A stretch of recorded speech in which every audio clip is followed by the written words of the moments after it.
Un jour, ils m'ont emmené et m'ont mis sur un bateau. Et ils ont officiellement pris ma nationalité égyptienne. Un témoignage parmi tant d'autres pour retracer l'histoire de la communauté juive d'Égypte.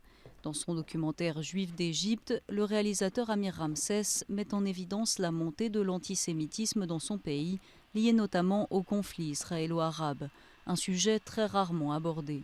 Nous avons tous vu une distorsion dans le concept de l'autre dans la mentalité égyptienne ces dernières années. En remontant aux années 30 et 40 du siècle dernier, lorsque l'identité égyptienne était un concept plus large, on peut montrer la tragédie que nous vivons maintenant. C'est de là que vient l'idée de faire un film sur les Juifs égyptiens. Un film qui a d'abord été interdit dans les cinémas locaux. Afin de pouvoir le projeter, Amir Ramsès a dû le présenter comme une œuvre de fiction. C'était important de faire un film sur cette partie de l'histoire égyptienne.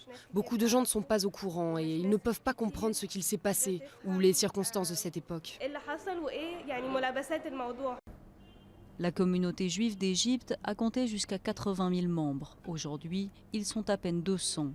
Leur exode a commencé avec la création d'Israël en 1948 et la majeure partie d'entre eux ont été expulsés après la crise du canal de Suez en 1956.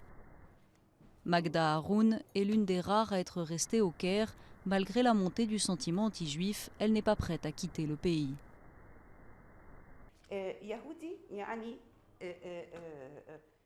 Juif signifie sioniste, signifie israélien et donc espion et ennemi.